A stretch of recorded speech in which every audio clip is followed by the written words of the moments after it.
Madrugada de muitas lágrimas de alegria, de muitas lágrimas de constrangimento. Eu fiquei muito constrangido, demorei de dormir, eu fui dormir, já era acho que 6 da manhã, eu dormi até 8h30, e passei uma madrugada assim, sabe, de muita gratidão, orando, falando com o Senhor, cantando, louvando. Engraçado que eu queria ouvir Getsemane de Leonardo Gonçalves, Gabi, né? Vocês conhecem a música Getsemane de Leonardo Gonçalves? Ah, vocês não conhecem, eu vou cantar agora ela. Já pensou? Eu não consigo cantar nem. Vou cantar no Getsemane.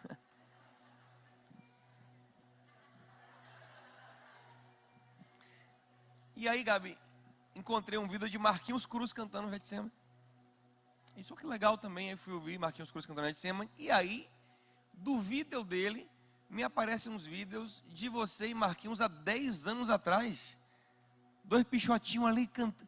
Achei lindo, comentei um monte lá. Lindo, lindo, lindo, coisa fofa. Fiquei feliz. Né? Uma madrugada de muita gratidão. Assim, eu vou falar mais sobre isso com você. Né? Não foi gratidão pela conferência. Estou grato pela conferência, mas foi uma outra coisa que me constrangeu muito. Vamos ler primeiro o texto bíblico. Ó, Anderson aí. Anderson também. Eu e Anderson junto aqui, a gente vai longe. Aí o Anderson, fiz propaganda de Anderson. Gente, lembra? Anderson solteiro, para ver se alguma irmã da igreja tomava posse da bênção. As irmãs lerdas da igreja não tomaram posse da bênção. Veio uma irmã de fora e pegou a bênção. O homem está agora namorando, agora já foi. Mas a irmã também é bênção. E vai ser da igreja também, Anderson, pelo amor de Deus, né? Ah, bom. Aqui tem que ser o namoro missionário. Você namora e traz para a igreja. Namora. Vamos em João capítulo 20, meus amados.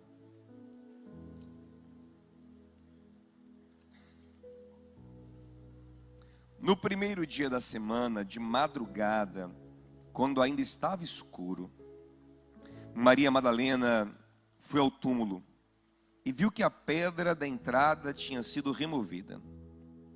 Então correu e foi até onde estavam Simão Pedro e o outro discípulo a quem Jesus amava, e disse-lhe: tiraram o Senhor do túmulo e não sabemos onde colocaram. Com isso, Pedro e o outro discípulo saíram e foram até o túmulo. Ambos corriam juntos, mas o outro discípulo correu mais depressa do que Pedro e chegou primeiro ao túmulo. E abaixando-se, viu os lençóis de linho, mas não entrou.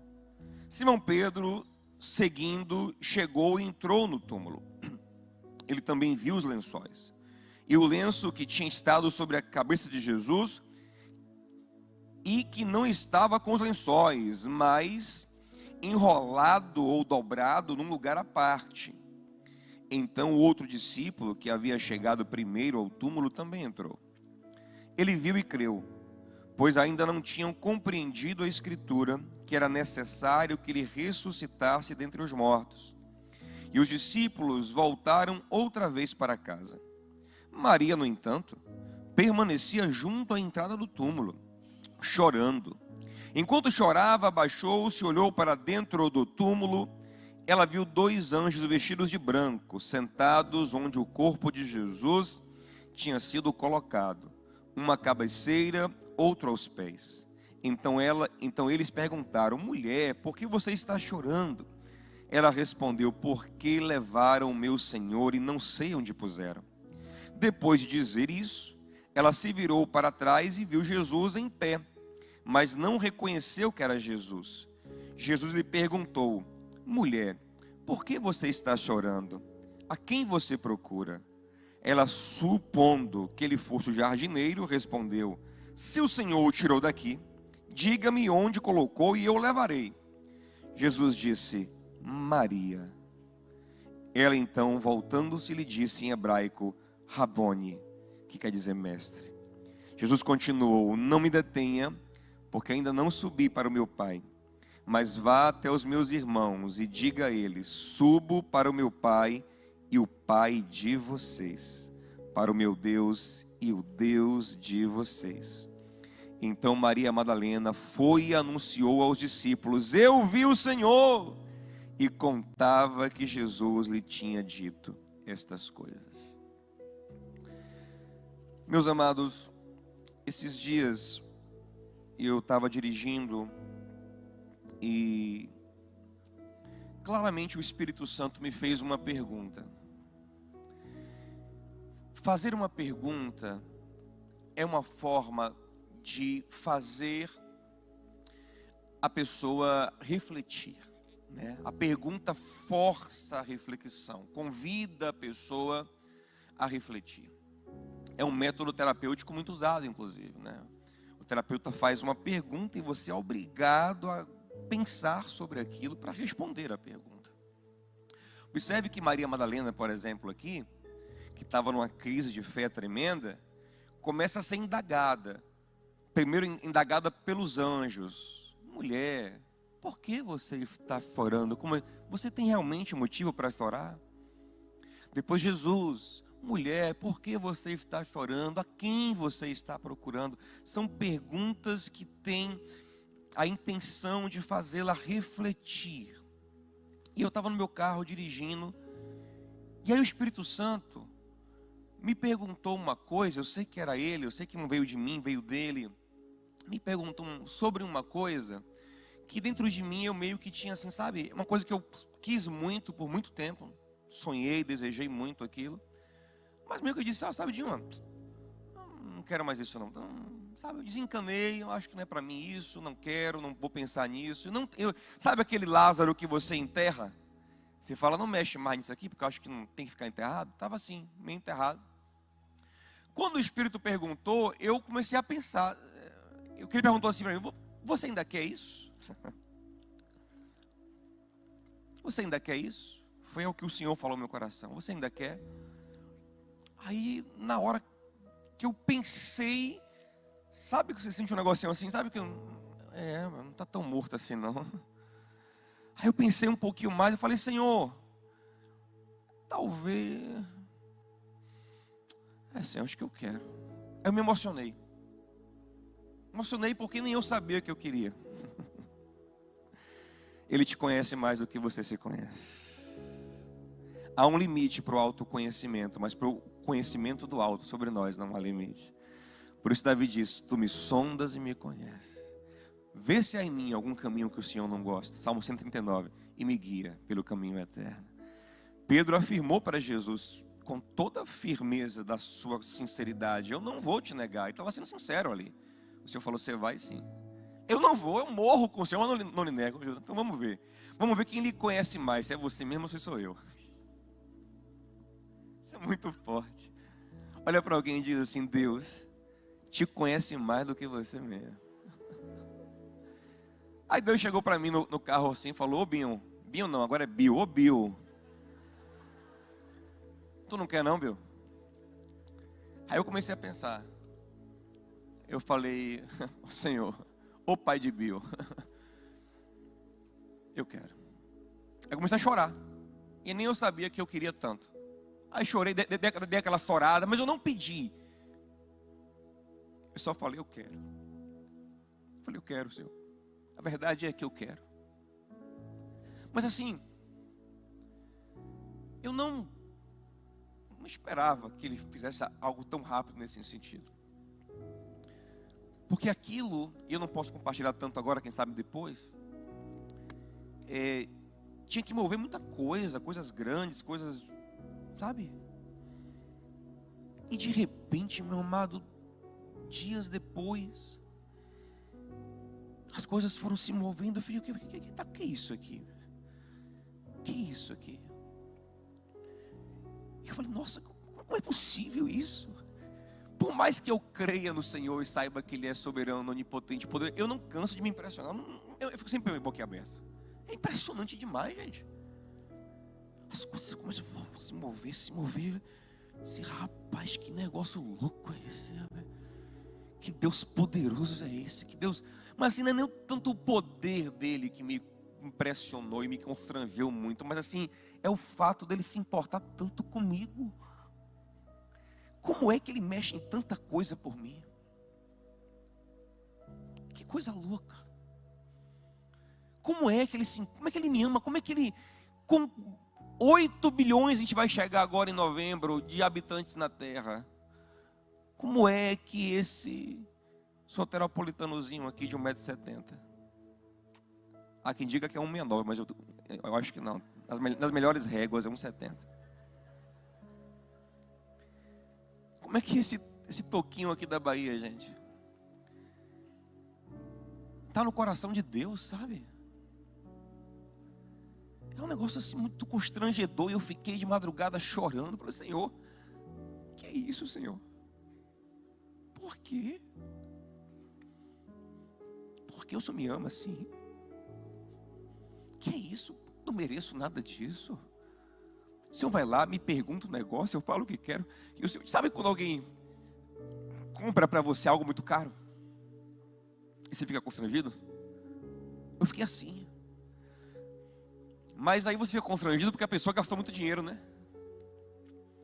No caso do Senhor, não é porque Ele gastou muito, porque Ele é o dono de tudo. Mas é o tanto que Ele investiu de sentimento em mim, de pensamento. O tanto que Ele mexeu em coisas. Eu sei que não é só para mim, porque me abençoando, Ele usa isso para abençoar outras pessoas. Eu sei que esse é o grande propósito, não é verdade? É me fazer canal de bênção. Mas eu fiquei assim, meu Deus, que é isso? Fiquei muito constrangido, gente. E aí também ontem, na última palestra do Dr. Jonatas, tinha uma pregação, chama de palestra, né? Não é pregação mesmo. Vai ficar chique, não, é conferência, não é saúde mental, não foi pregação mesmo. Na última pregação do Dr. Jonatas, ele estava falando umas coisas que eu acredito piamente. Ele falou muita coisa boa, né? Mas uma das coisas que ele falou, que eu acredito muito, ele falou assim, se sentir uma emoção, entrega logo ela para Deus. Sentir uma emoção, obrigado, entrega logo ela para Deus. Deus recebe, Deus acolhe essa emoção. E eu vivo assim, gente, eu senti qualquer coisinha, eu digo, papai, ó pai, ó para aqui, pai, ó para aqui, pai, ó para aqui, me ajuda aqui, porque não quer isso aqui. Aí ele vem, a gente é maravilhoso. Aí ele fala, meu Deus, é isso é verdade, isso é verdade, isso é verdade, porque eu vivo isso, é uma bênção. Jonatas vive isso, você andar com Jonatas, gente. Pensa a pessoa, sabe, tranquila, leve, crente, de bem com a vida, graciosa, feliz, tal. E a mãe dele falou assim, vocês parecem que são gêmeos. É a mesma alma, é o mesmo jeito, é o mesmo pensamento, é o mesmo coração. Porque a gente crê nas mesmas coisas, né? E aí ontem, quando ele estava acabando de ministrar, né, e eu pensando no que Deus estava fazendo na minha vida, essa coisa grande que depois eu vou compartilhar com vocês, se Ele permitir, e no que estava sendo dito, que é transformador, eu comecei a pensar muito nas pessoas que não creem, e ficar muito compadecida delas.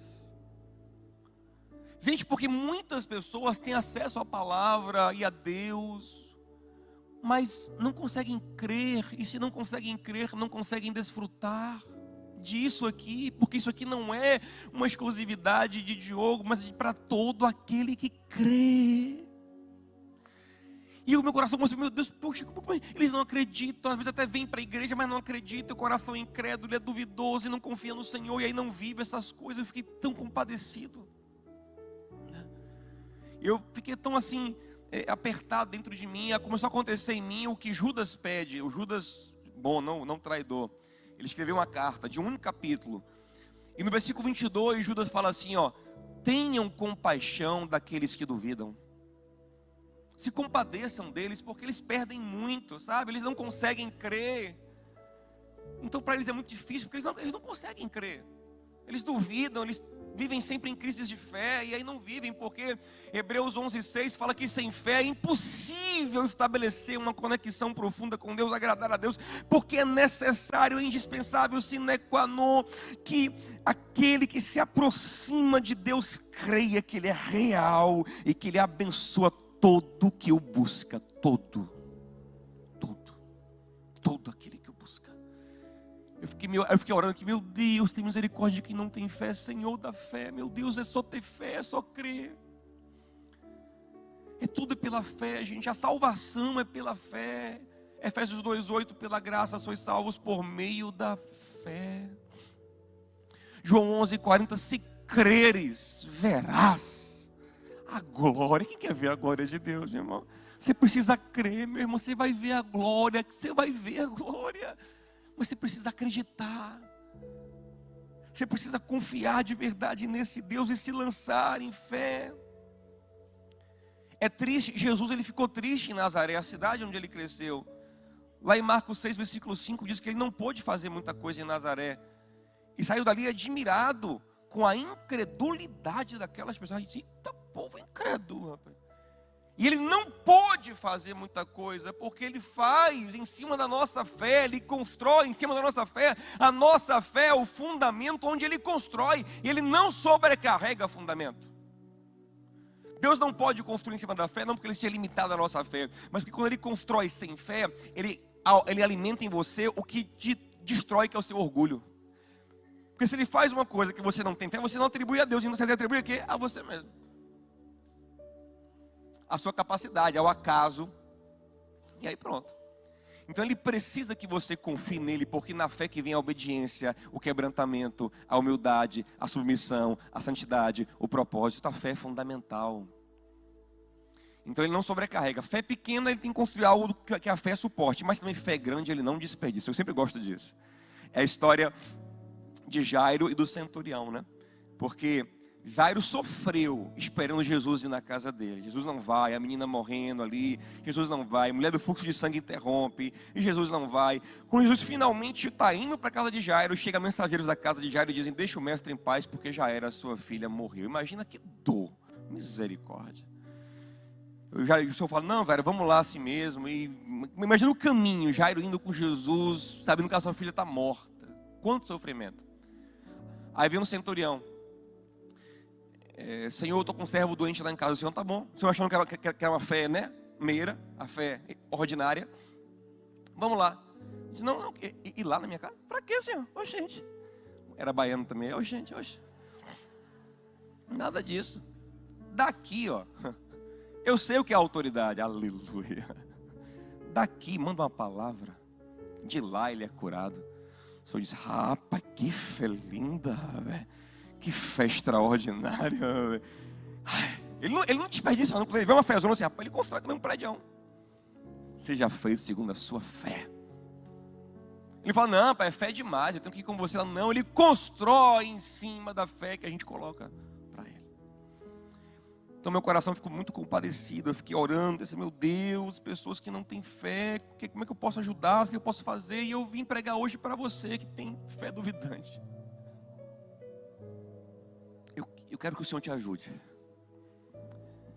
Quero que você aprenda a confiar nesse Deus. É a melhor coisa da sua vida. Quero que você prove e veja que o Senhor é bom. Salmo 34:8. Feliz é aquele que nele confia.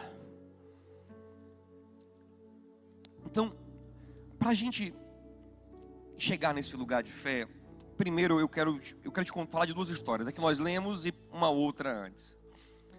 Lá em Marcos capítulo 9, Jesus estava no Monte da Transfiguração. Ele subiu e levou só os três íntimos, Pedro e Tiago, os três mais íntimos, Pedro, Tiago e João. Se transfigurou diante deles, apareceram Moisés e Elias, aquela cena que a gente conhece. Enquanto eles estão lá, os discípulos que ficaram embaixo do monte, aguardando eles, foram interpelados por um pai que trouxe seu filho que sofria muito com um demônio que fazia ele ter convulsões, que jogava o menino no fogo, na água, que atormentava o menino desde a infância, e desde a mais tenra infância. E os discípulos tentaram expulsar o demônio, já tinham expulsado outros demônios, tentaram expulsar o demônio em nome de Jesus, e o demônio não saiu. Quando o demônio não saiu, os escribas, os opositores de Jesus, aproveitaram essa derrota dos discípulos para apertar eles. Aí juntou aquela galera e começou um debate, um bate-boca. Tá vendo aí que é mentira, que vocês não têm poder nenhum? O discípulo, não, mas já expulsou outros também, o nosso mestre expulsa sempre. Aí ficou aquela confusãozinha ali. É quando Jesus desce do monte com Pedro, Tiago e João, e ele olha para Ele vê a galera assim, eu acho, não, olha como ele é advogado, olha como ele é protetor. Ele não perguntou aos discípulos, mas perguntou aos opositores: o que é que vocês estão discutindo com os meus discípulos? O que é que vocês estão falando com eles aí? O que está acontecendo aí? E aí o pai do menino se antecipa e fala: não, Jesus, é o seguinte, eu vim aqui te procurando, o senhor não estava, seus discípulos tentaram expulsar o demônio do meu filho, não conseguiram. Aí ele fala uma coisa muito interessante, Marcos 9, 23. Não consigo, o senhor primeiro chateia, o senhor fala: geração incrédula, até quando sofrereis? Ou seja, a incredulidade te faz sofrer. Diga a alguém: a incredulidade te faz sofrer. Geração incrédula, até quando sofrereis por ser incrédulos? Aí dá esse esporro geral, essa apagação geral. Aí pergunta: me traga o menino. Aí quando traz o menino, ele pergunta ao pai: desde quando ele está assim? O pai: não, desde muito novo, o demônio perturba ele, joga no fogo, joga na água. Aí ele assim, todos os seus discípulos não conseguiram. Aí o cara fala assim, presta atenção, Marcos 9, 23, o cara fala assim, se o Senhor puder fazer alguma coisa, me ajude. Mas Jesus, que já estava na vibe de curar, parou de... Como é, Bill? Se o quê? Se eu puder. Então o problema sou eu? Você acha que as coisas não acontecem por causa de mim? Você acha que as coisas não acontecem porque a variável é Deus, é que Deus não pode? Você acha que quem não pode é Deus? Quem não pode é você, Bill. É você que não consegue crer. Se tu puderes crer, se você puder acreditar, tudo é possível ao que crê. É interessante que em Mateus capítulo 8, versículo 2, a Bíblia diz que um leproso se colocou aos pés de Jesus. E ele se inclinou e falou: Senhor, se tu quiseres, se o Senhor quiser, o Senhor pode me purificar. Olha que diferença.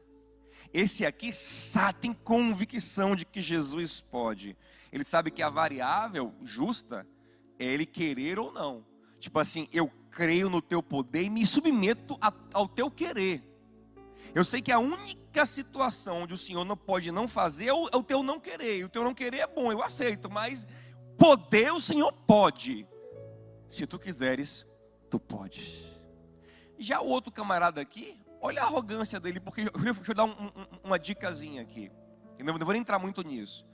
Mas incredulidade está ligada com o nosso orgulho. Olha a arrogância do cara. Olha a arrogância do cara. Ele não quer nem saber da vontade de Jesus. Está aqui. Se o Senhor puder, faça alguma coisa. A vontade não importa. E o poder é questionado. Infelizmente, vou lhe falar uma coisa do fundo do meu coração. Eu acredito que a maioria das pessoas que buscam a Deus hoje tem essa postura aqui. Poucos estão ligando para o que Deus quer de fato e ainda questionam se Ele pode. Aí eu lhe pergunto, Paulinho, se alguém lhe procura pedindo ajuda assim, poucos se lixando se você quer ou não, se a sua vontade está contemplada ou não, e ainda questionando a sua capacidade, você está disposto a ajudar essa pessoa? Não é muita arrogância? Sei nem se ele pode. Se ele quer também não estou nem aí. Vou falar com ele, vou pedir a ele, eu vou lá fazer minha oração, para fazer minha campanha. Sei lá se vai dar certo, sei lá se ele quer. Isso é um relacionamento sem fé, sem maturidade, sem submissão. Então, mas o legal, gente, foi que esse cara, quando tomou essa pancada como é que é? Se eu posso? Se você puder crer, rapaz, tudo é possível que crer. O legal é que aí ele foi humilde. Ele foi humilde e falou: eu creio, Senhor. Tipo assim, eu tenho um pouquinho de fé. Porque se ele não tivesse nenhuma fé, ele nem iria ali procurar Jesus. Ele tinha um pouco de fé. Era uma fé vacilante, mas ele tinha um pouco de fé. Senão ele nem iria. Ele falou: eu creio, Senhor. Depois ele fala: me ajuda na minha incredulidade. Isso é legal. Por exemplo, Eu não estou pregando a mensagem para ateus aqui, para quem não crê em nada, que nem crê em Deus, porque aí seria outra abordagem. Eu estou pregando para essa galera aqui, que tem um pouco de fé, mas talvez não tenha fé suficiente. Eu até busco Jesus, mas depois eu duvido se ele se pode mesmo. Eu até quero, mas depois não quero. É Tiago, né? Tiago 1 fala, né? O homem inconstante, porque ele é duvidoso. E Tiago dá uma palavra dura, né? Não espere tal homem receber de Deus coisa nenhuma. Tiago 1. Então é isso aqui, que a maioria está aqui. Sabe? Ora crê um pouquinho, aí busca, depois para, começa a orar, aí para, começa a crer, e para, e fica nisso. Eu creio, me ajuda na minha incredulidade. E foi legal que ele foi humilde agora. Me ajuda, Senhor, a crer, me ajuda na minha incredulidade. Me ajuda a crer, Senhor. Como é que eu faço? Porque ele semeou um pouquinho. Deixa eu dar uma coisa, é como se tivesse um investimento. Ele pegou o pouquinho de fé que ele tinha para gerar mais fé.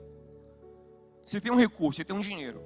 Você pode usar o seu dinheiro logo para comprar um produto que, digamos que eu quero comprar um carro. Aí o meu dinheiro dá para um carro mais simples, mais básico. Aí eu posso pegar o dinheiro que eu tenho e comprar esse carro mais básico. Ou eu posso pegar o dinheiro e investir para fazer mais dinheiro e comprar um carro melhor. Então, quando esse homem fala, eu tenho esse pouquinho de fé, mas não tanta fé, me ajuda na minha incredulidade, ele está investindo pouco de fé dele para gerar mais fé. Então um conselho que eu quero te dar hoje aqui é o seguinte: se você tem essa fé assim duvidosa, você ora crê, ora não crê, ora está pegando fogo, ora está desanimadão, deixa eu te falar uma coisa. Pega o seu pouco de fé e busca mais fé. Investe as suas orações agora nisso. Investe a sua circunstância. Senhor, eu quero crescer em fé. Senhor, aumenta a minha fé. Senhor, eu quero crer mais. Eu quero ter mais experiências para crer. Eu quero ser mais capacitado em fé, Senhor. Se investe nisso. A Bíblia diz que a fé vem pelo ouvir e ouvir a... Então mesmo que você esteja, eu vou me encher da palavra, porque eu quero crer.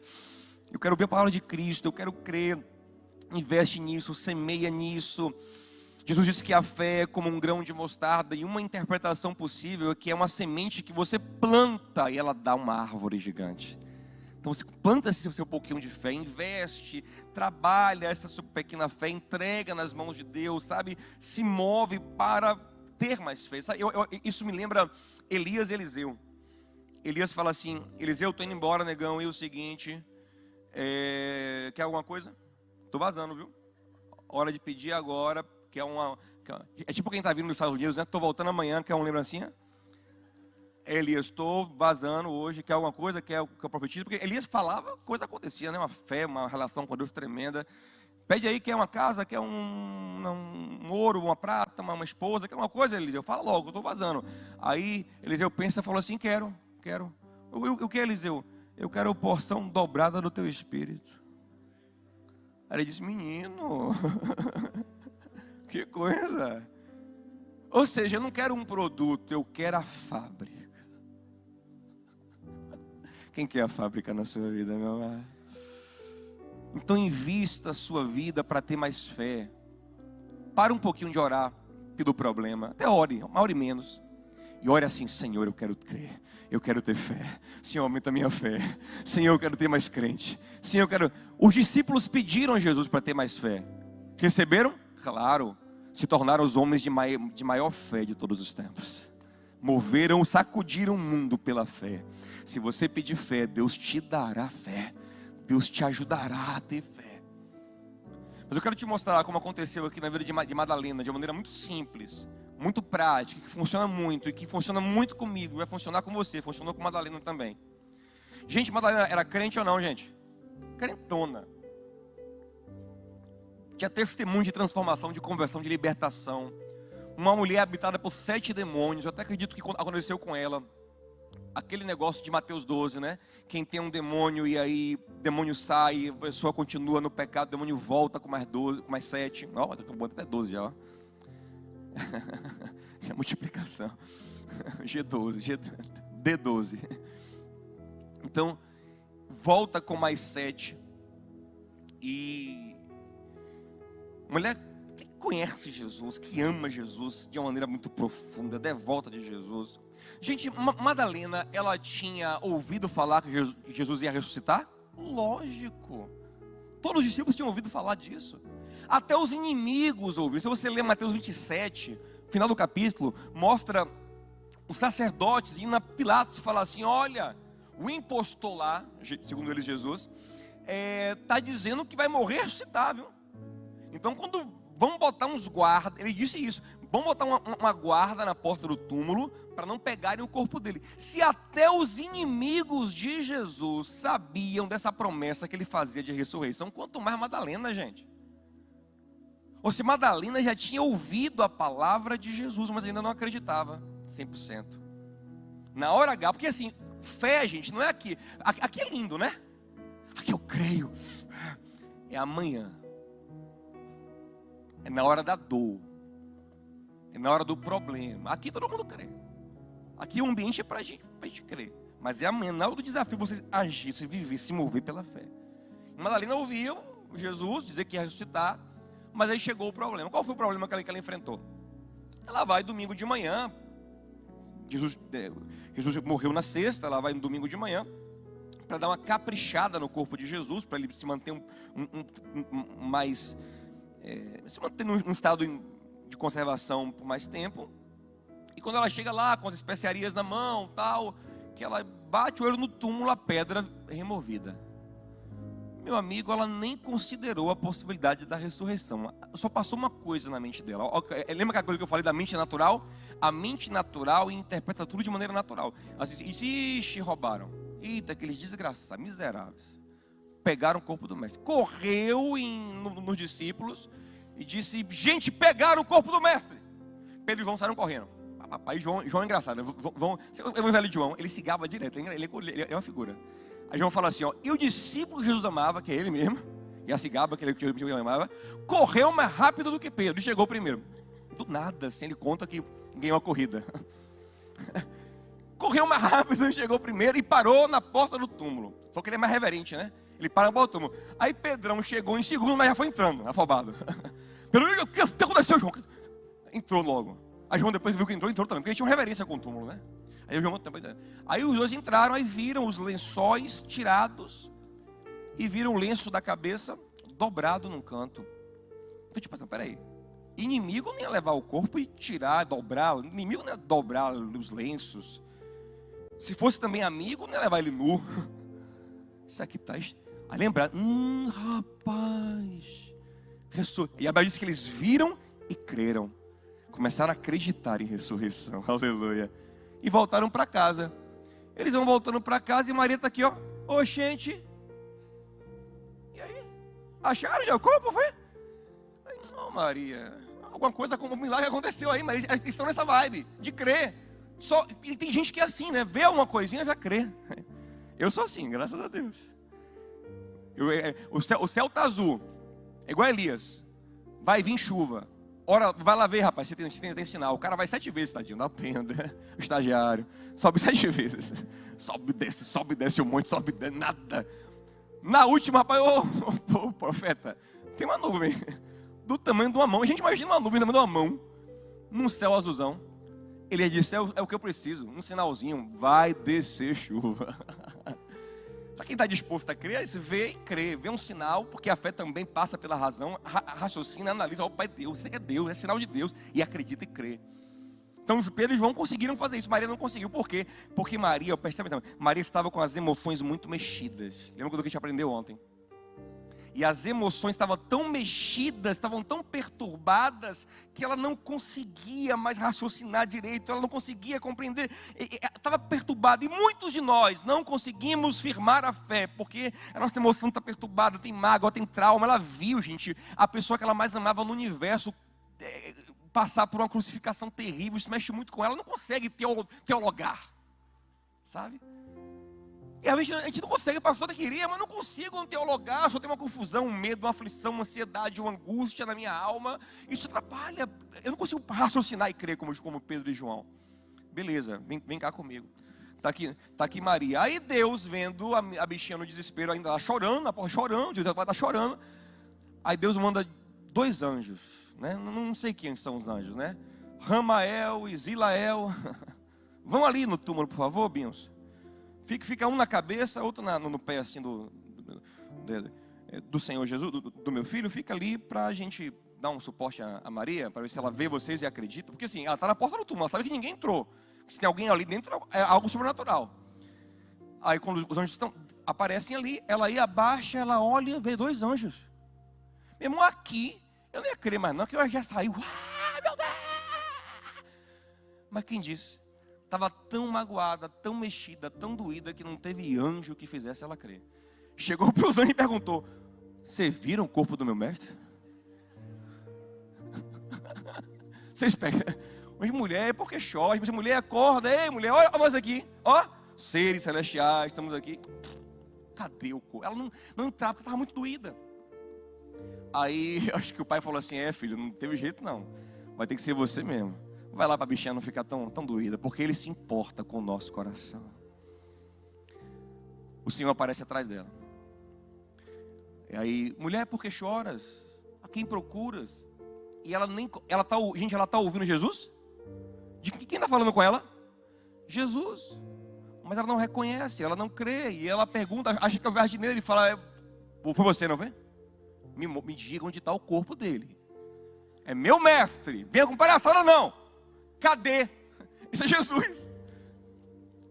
Aí Jesus vai apelar. Aleluia. O Senhor fala: pai, vou ter que apelar aqui. Qual é a apelação? Uma palavra: Maria. Ela cai de joelhos.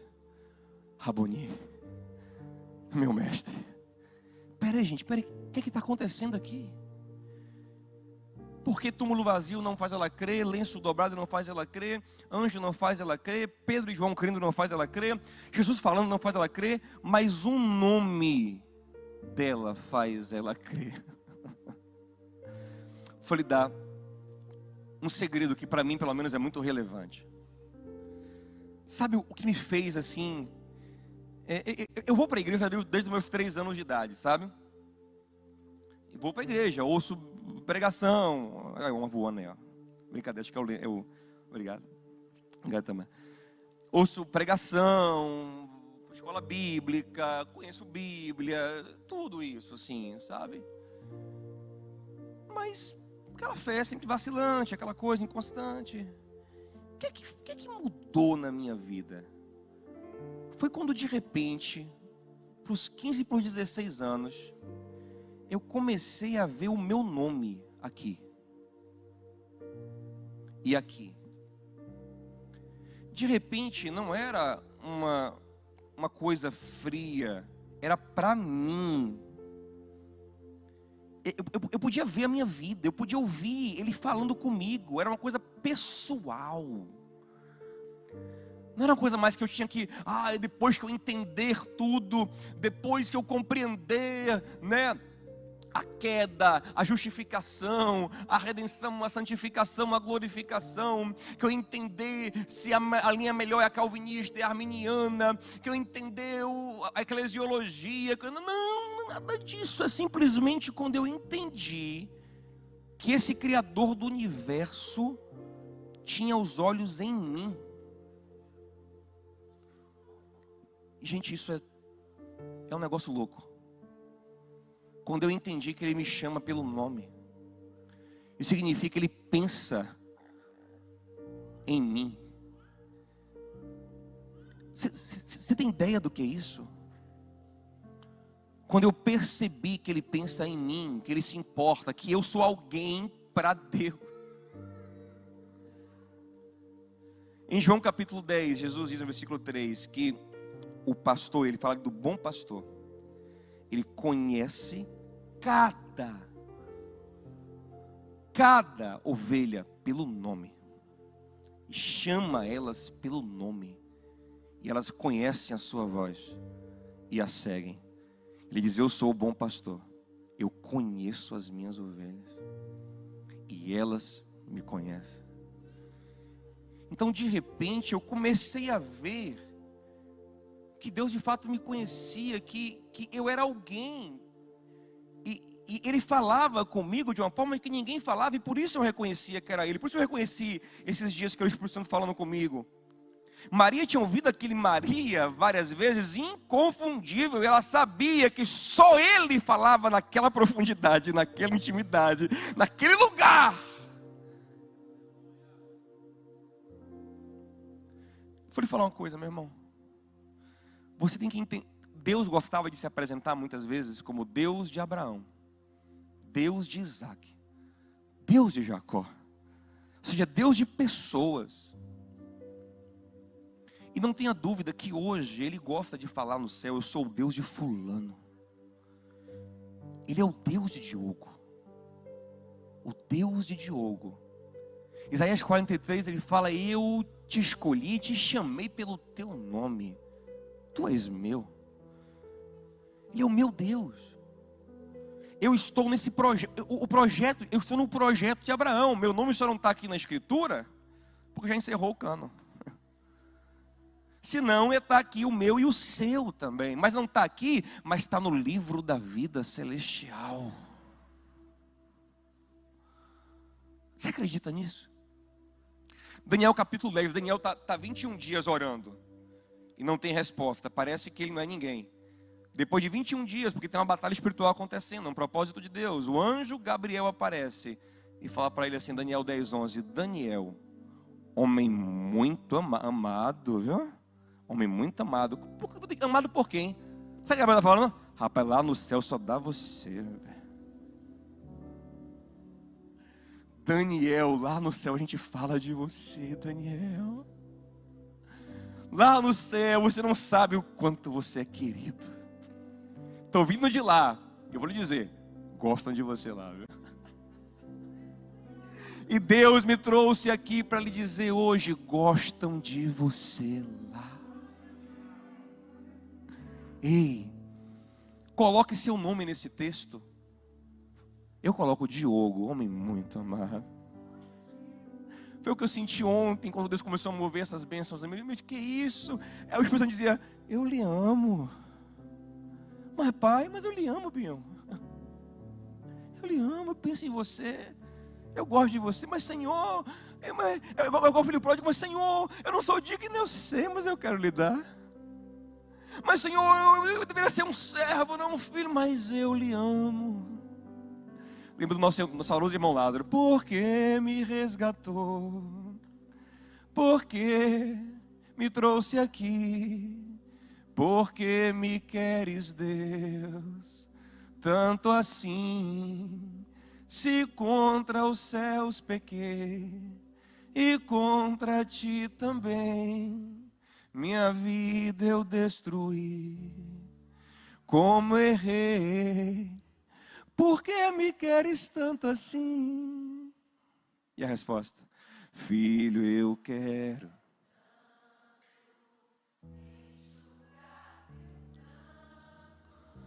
Filho, vem ser meu. Filho, eu quero ser teu Deus. E eu te amo tanto.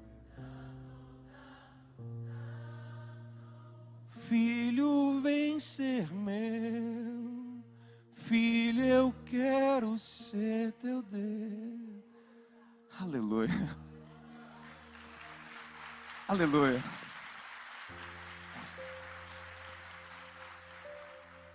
Hoje eu vim aqui lhe dizer, meu irmão, tome posse disso aqui, porque é para você, meu irmão. Não precisa ser, Jesus morreu pelos pecados. Pense assim, da humanidade não. Pense, ele morreu pelos meus pecados. Aquele pecado que eu cometi. Quando ele foi morrer, ele já sabia. Ele disse, eita, Diogo vai cometer. Eita, Diogo vai cometer esse pecado, mas eu escolhi ele. Desde antes do mundo existir, eu escolhi ele. Então estou indo aqui pagar o pecado de Diogo.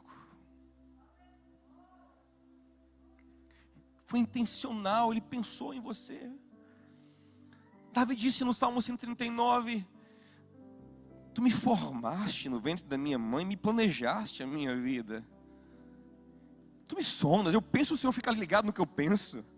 Antes de eu falar, o Senhor já conhece a palavra, me cerca por detrás e por diante. Se eu subo, o Senhor está lá. Se eu desço, o Senhor está lá. Se eu vou para o horizonte, o Senhor está lá, Senhor.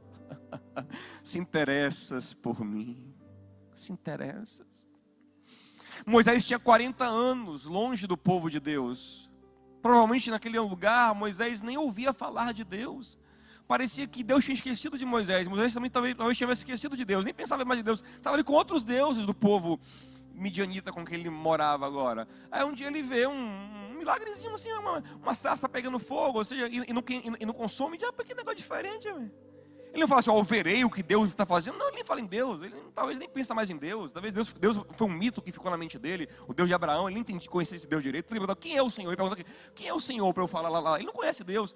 Aí ele vai, tá, deixa eu olhar aqui essa sarça. Que coisa estranha. Aí vem uma voz. Moisés. O que é isso? Você nem pensa em mim, mas eu nunca tirei meu olho de você. Eu penso em você. 1 Samuel 3 diz que Samuel não conhecia o Senhor ainda, mas o Senhor chama ele 3 vezes, Samuel, Samuel. E a voz é tão paternal que Samuel vai no pai de criação dele, que Eli. Ele não acha que é Ofni. Lá tem vários sacerdotes morando naquele lugar. Ele não vai nos outros, ele não vai em Ofni, ele não vai em Finéias, ele vai em Eli, que é o pai de criação dele. Fala, ô, pai, me chamou? Não, mas quem é? Aí depois de 3 vezes ele diz, já sei, já ouvi isso também. Próxima vez diga, fala, Senhor, que teu servo... Mas o menino nem conhecia, mas o Senhor disse, eu lhe conheço. Eu penso em você. Quando Deus chama o nosso nome, Deus mostra que a gente está no projeto, gente.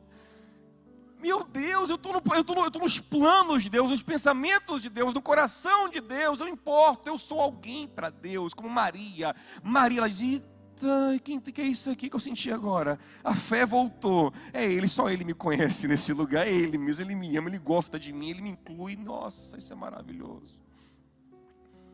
E não tem nada que possa mudar esse amor. Nada pode nos separar do amor de Deus que está em Cristo Jesus, Paulo disse.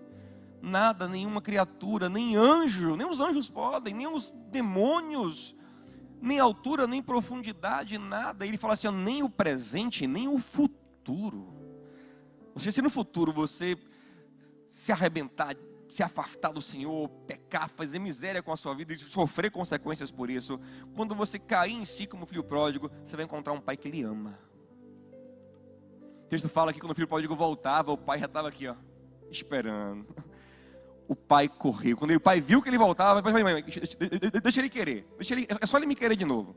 Estou aqui esperando. Quando ele me quiser, ele vai ver. Deixa ele me querer. Me queira para você ver, vai. Me queira de novo para você ver. Quando o menino pintou no horizonte, o pai disse, eita, o menino me quer. E o pai correu. Porque eu sempre lhe quis, eu nunca deixei de lhe querer. Sempre lhe esperei, sempre pensei em você, sempre gostei de você. Eu sinto isso, gente. Desde que eu era criança. Eu tive uma enfermidade que era para eu morrer com 3 anos. Foi quando minha família conheceu Jesus. E as irmãs começaram a orar. E Deus disse, esse menino poderia morrer, como todas as crianças da minha idade que tinham aquele problema morriam. Eu disse, não vou, eu quero que ele viva. E me curou milagrosamente. Foi quando meu pai se converteu. Foi quando minha mãe se rendeu a Jesus. E sabe assim, é tanta coisa, tanta graça, é tanta misericórdia, tanta experiência, tanta coisa, meu Deus. Tanta gente no mundo, o Senhor ainda gosta de mim. Sabe quando você tem aquele amigo que bomba? Assim, esse é um amigo quando ele é anônimo. Aí ele bombou. Agora ele tem 1 milhão de seguidores. Aí um dia ele aparece e mandando uma mensagem. Ei, fulana, saudade de você. Você ainda lembra de mim? É tipo... Cada vez que ele faz algo, eu falo assim, Senhor, o Senhor ainda pensa em mim, Senhor, tanta gente boa aí te servindo, Senhor. Tanta gente para o Senhor abençoar, o Senhor lembra de mim, ele fala, não esqueço de você nunca, Diogo, eu lhe amo. Eu vou lhe falar uma coisa. Tem horas que não vai ter teologia que vai fazer você crer, não vai ter anjo que você veja, não vai ter nada. Você pode estudar, aprender toda a teologia e vai continuar. Eu conheço teólogo super incrédulo, gente. A gente conhece Bíblia de cabo a rabo, que conhece teologia, mas incrédulo. Vai ser quando você aprender a ouvir Deus chamar você pelo nome. Vai ser quando você se apossar da palavra, você se vê na palavra, porque ela é para você, ela é para hoje. Você vê que o Salmo 23 é o seu, o Senhor é o meu pastor, eu sou pastor. Quem é pastoreado aqui? Você é pastoreado pelo Senhor? O Senhor é o meu pastor, eu tenho um pastor. Você começa a se colocar, o Senhor é o pastor de Diogo. A Diogo nada lhe faltará, porque o Senhor o conduzirá aos pastos verdejantes. O Senhor levará Diogo às águas tranquilas. Diogo pode passar no vale da sombra da morte, mas ele não vai temer, porque o Senhor está com ele. O Senhor prepara para Diogo uma mesa. Você se vê assim, meu amado, no texto? Porque Diogo habita no esconderijo do Altíssimo, ele descansará à sombra do Onipotente. Porque Deus amou Diogo de tal maneira que deu o seu filho para salvar Diogo. Coloca você no texto. E não tenha medo não, porque o Espírito vai testificar no seu coração, é verdade. Cada vez que você se aposta da palavra, você tem essa relação pessoal com a palavra, o Espírito diz, é verdade, é verdade. Sabe aquela pessoa que fica do lado dizendo é verdade? Tem um que fica falando, né? Outro fica, é verdade. É o Espírito no seu coração. É você recebendo a palavra, ouvindo a pregação, o Espírito é verdade. Olha, não é verdade. Cônjuge faz muito isso, né? Eu conto a história e falo, diga aí, não, diz, é verdade. Engraçado, quando eu preguei sobre Trindade aqui, eu falei que o Espírito Santo, às vezes, parece na Trindade, tem um papel, não, a gente não estou dizendo que o Espírito Santo é feminino, não. Mas, ele não tem gênero. Mas, ele é Espírito, né? Mas, às vezes, na Trindade, né, eu tenho o Pai e o Filho, e as ações do Espírito, sabe? Lembram ações maternais. O acolhimento do Espírito, o consolo do Espírito, a forma que o Espírito age, lembra a maternidade, né? Então é como se fosse essa mãezona dizendo assim, é verdade. O filho fala com você e fala assim, e aí mãe, é verdade. Ouça tudo o que ele lhe disser. Igual Maria, né? Por isso que alguns associam o Espírito Santo a Maria, enfim, é uma história católica que eu não quero entrar agora. Mas você tem que entender que é um negócio muito pessoal. Não tem medo disso não. Sabe que a gente tem medo disso? A gente tem medo de se frustrar. Ai, vai que eu vou nesse negócio, boto meu coração nesse negócio, vai que eu posso dizer que é especial e eu não sou. Vou ficar frustrado. Não, eu prefiro ficar aqui na minha frieza mesmo, no meu negócio mais genérico, no meu negócio mais de boinhazinha. Vai que eu não sou, eu vou ficar frustradão. Não é pra você, Bill. Diga assim, irmão, é pra você, diga, é pra você. É para você. Se Maria, que tinha 7 demônios, se tornou amada do Senhor, porque você não podemos? O Deus que se libertou, salvou, perdoou ela, é o mesmo que nos perdoa, nos salva, nos liberta, nos ama, gente. Onde abundou o pecado, superabunda a graça do Senhor para a glória dele. Você crê nisso? Fique em pé comigo em nome de Jesus. É você. Ouça seu nome. Se aposse de tudo. Tudo é para você. Cada bênção, cada promessa. Querendo o Senhor, Deus permitir, daqui a um mês nós estaremos indo para Israel, com uma turma boa. Se prepare para ir com a gente ano que vem. Amém? Com essa fé duvidante você não vai nada. Você tem que crer mais. Contar testemunho da primeira vez que eu fui, você não vai nem acreditar. Fé move tudo, meu amado, né? E aí, sabe como eu chego lá, em Israel? Gente, eu chego me sentindo como se fosse a minha segunda casa. Cheguei. Eita, cheguei na casa aqui do meu irmão mais velho. Aí tá, ó, Jerusalém. É como se fosse minha casa. Porque eu me aposto daquilo para mim, sabe? Aquilo é meu, é Jerusalém, tem um ciúme dela. Não sei o que, entrou em Jerusalém. Jerusalém da Bíblia aqui, a Bíblia sou eu, é a Bíblia aqui. Sabe? Meu, Abraão é meu pai. Jesus diz em Mateus 8, Jesus fala que muitos serão feitos filhos de Abraão pela fé, né? Muitos virão do Oriente ou do Ocidente e se sentarão numa mesa com Abraão e Isaac. É meu pai, ou me sentar na mesa com Abraão, sabe? Davi é meu chegado, também gosto dele, vou encontrar ele lá, vou bater um papo. Daqui a pouco, sabe que vai demorar? Daqui a pouco a gente morre tudo, gente. Está tudo lá com eles na glória para sempre. Então eu vou me apossando, sabe? Isso tudo é para mim. Tudo é meu. Não é coisa genérica. Ah, não, mas o túmulo está vazio. O túmulo vazio significa isso. O anjo significa isso. Maria está aqui, ó. Maria lá. Eu estou na história. É pessoal. Isso toca profundamente em mim. E eu queria hoje que você pedisse ao Senhor, porque isso vai gerar em você uma fé tremenda. Essa relação pessoal, quando você começa a reconhecer Deus em tudo, começa a perceber Deus em tudo que acontece, sabe, nada, gente, tire o acaso da sua vida, esqueça isso, não tem acaso não, na minha vida toda na mão de Deus, e até o que talvez for erro meu, problema meu, coisa que eu inventei, o Senhor vai ressignificar, o Senhor vai agir, o Senhor vai agir em todas as coisas para o bem daqueles que o amam, para o propósito dele que é nos transformar, acontecer. Então acabou. Tudo é muito pessoal, tudo é muito divino na sua vida, sabe? O que acontece? Nada é assim, isso aqui é normal. Nada, para mim nada é normal. Tudo é Deus em tudo. Até o que é normal é normalmente divino, porque a nossa normalidade é uma relação pessoal com Deus. Você entende, gente? Tudo Deus mexe para mostrar que é Ele. Lá em casa tudo é assim. Até contei para uma experiência na vida que até constrangeu ela, não vou recontar para não constranger ela de novo. Mas a nossa experiência mesmo de Judá foi interessante. A gente estava orando, a gente estava querendo engravidar e não engravidava, né? Maria foi rápido, Judá não estava vindo. Aí a gente começou a orar, mas não estava vindo ainda. Aí chegou um dia, a gente fez uma viagem, a gente estava em Fortaleza. Aí Maricé teve uma crise, como nunca teve. Eu quero um irmão, eu quero um irmão. Chorou, aquilo me constrangeu, machucou, porque a gente já queria. E Maricé agora chorando, quero um irmão, não tenho irmão, fico sozinha em casa, quero irmão, chorando. Aí Nana viveu uma situação constrangedora lá, por não ter engravidado. E aí, a gente parou todo mundo ali e falou, vamos orar aqui agora. Já que chegamos aqui nesse momento, então, vamos orar. A gente orou, naquele momento. A gente vinha já há um tempo, né? Um ano e meio, 2 anos, não sei, 3. Um ano, 2 mil, não sei quanto é. Não sei. A gente orou. Aí naquele auge, a gente orou como nunca orou. Que a Maria, assim, Maria orou junto. Maria não estava orando, Maria orou junto com a gente chorando. Eu quero paz, Senhor, eu quero um irmão.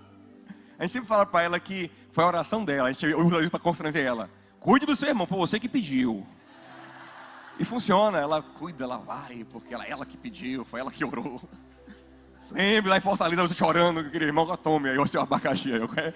Descasque seu abacaxi, vai. Brincadeira, abacaxi não, uma fofura, meu Juju. Só brincando. Às vezes está abacaxizado, mas faz parte do processo. E aí, meu amigo, dias depois, a gente viveu uma humilhação lá, uma coisa louca que a gente viveu no hotel, como a gente nunca imaginou viver na nossa vida. Engraçado que na hora daquela humilhação, eu que graças a Deus me tornei pela maturidade cristã, pela graça de Deus, alguém muito tranquilo, muito pacífico, não brigo nada. Naquele dia eu tive vontade de brigar, estava sendo humilhado, eu tive vontade de brigar com o hotel, porque a gente estava sendo humilhado. Naquele dia, Deus falou comigo, não, baixa a cabeça.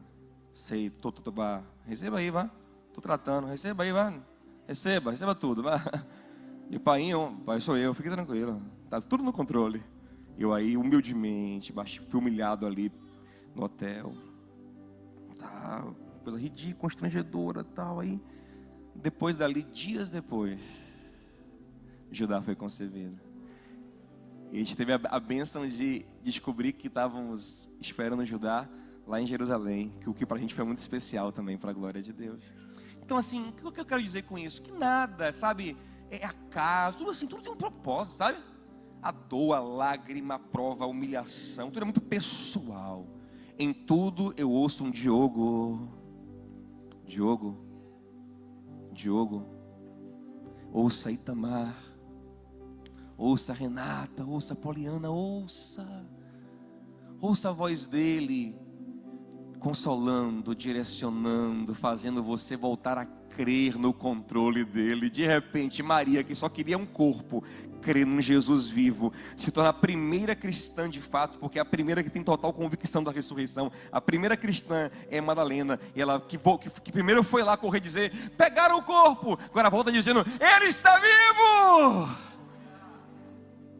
Porque a partir de uma relação pessoal, ela se tornou alguém firme na fé e pôde usufruir de tudo que Deus tem para ela.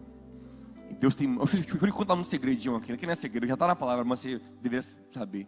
Deus tem a coisa para você, negão. Deus tem coisa para você que você não tem. Deus tem tanta coisa para te dar. Se vós que sois maus dão coisas boas aos vossos filhos, quanto mais o vosso Pai Celestial. Oh, meu Deus. Agora a pergunta é, você pode crer? Ah, pastor, eu sou... Então hoje, pessoaliza o negócio, você vai ver a fé crescer. Amém? O seu Deus é o meu Deus.